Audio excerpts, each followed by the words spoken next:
In meditation or prayer, the most important aspect is always the degree of intimacy.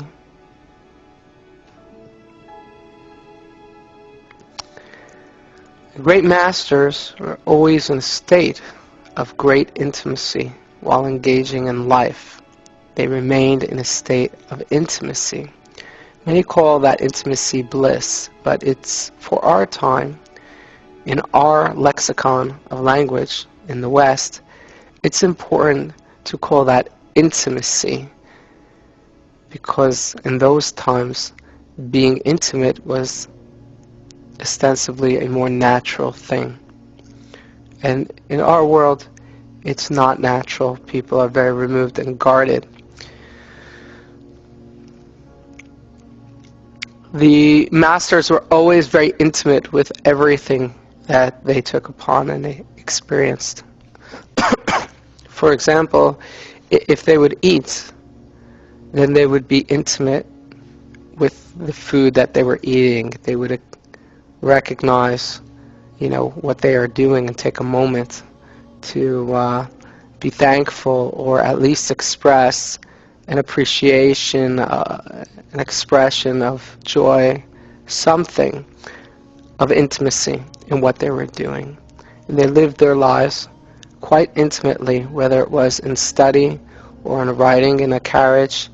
It was all about intimacy, because the human being is most powerful in their intimacy. And I know it looks otherwise. I know that we walk around our world and powerful men do not, or women, do not feel comfortable being intimate. They believe that's a weakness and they lose their power being intimate. But understand that they are responding to weakness. And because they are weak, they're trying to compensate by obtaining and controlling with power. And they are quite vulnerable and weak from a spiritual dimension. And they've lost their free will long ago with the addictions that they've made because of their fears and their need for control. They're afraid of the future or what can happen, so they try to control the variables in their lives, and their thirst for control is insatiable, for it is impossible for an individual to control everything in their lives. And if they try to do so, they are, after a period of time, very spiritually weakened and have partnered with baser energies of negativity that make them feel powerful, but ostensibly are nurturing themselves like a parasite off the person's energy. And so for these people, we send out our hearts and our thoughts and our prayers that they receive a glimpse of freedom to choose love and intimacy. We're here in this circle. We're entering into a space of co-creation. Now, all people, all men and women are constantly co-creating. Some are co-creating passively, and others are co-creating actively. The individuals that are co-creating passively are partnering with baser energies, and those negative energies are coming from their resonance, from their heart. Negative feelings of fear, feelings of helplessness, feelings of anger, feelings of want, feelings of need, feelings of lust.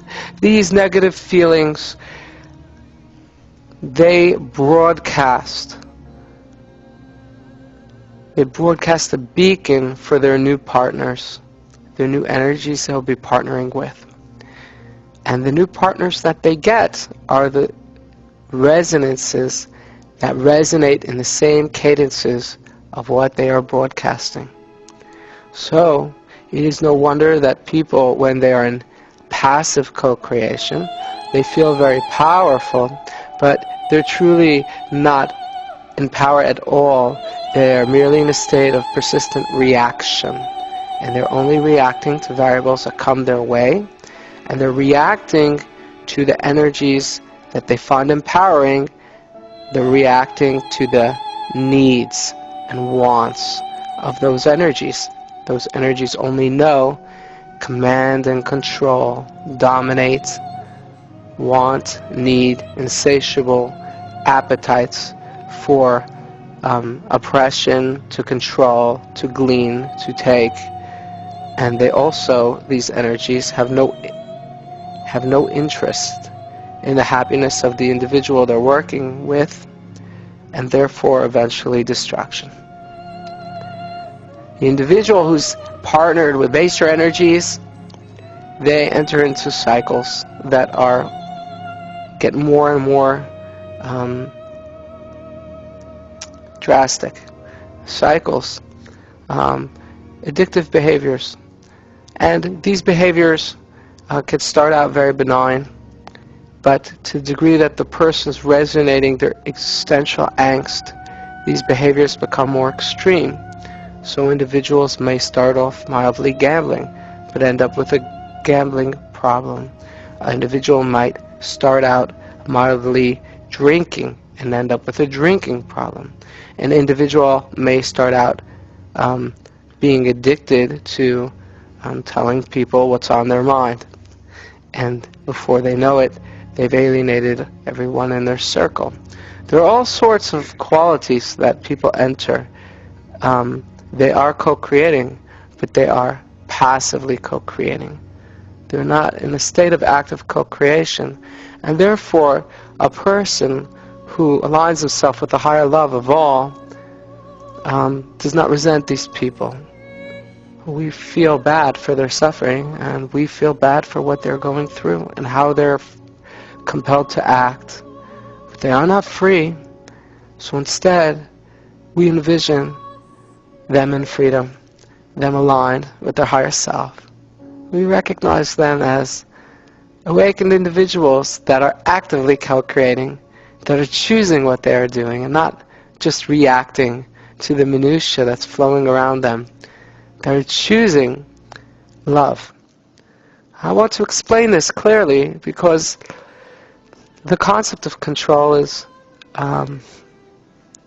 it's a very, very relevant one in our world. And really, when it comes down to it, really, truly, there's only one thing a human being can control, that's in their power to fully control, that can't be stripped away from them, that can't be taken from them, that's not temporal, that's not material, that's not in a state of death and dying. There's one thing that's everlasting, that is beyond the touch of any other being or human being, and that's called love. How we love, how we choose to love, that energy, that's divine. It can never be taken away. Active co-creation. Why is it active? Because when you enter into the frequencies, the higher cadences of love, at those times, the baser frequencies, the baser, more negative energies, are restricted from being around you. They have no access. They can't have access to you because your light that you are resonating is too strong and too powerful for them. Instead, this light opens up your portal of empathy, and in doing so banishes your shame, which you've used to restrict yourself spiritually from transcendence. And in opening that transcendent portal, you open up an opportunity to reunite with your higher self, what I call your higher self collective. For your higher self has many splinters. Many of them had had many journeys in this world before. They have much knowledge to teach you and impart to you. They have much wisdom and much grace, for they are living through your eyes. You're on the front lines of creation, and they stand there waiting for you to get in a space of grace so they could speak in the language that only you recognize and tell you in your heart who you are and where you are headed.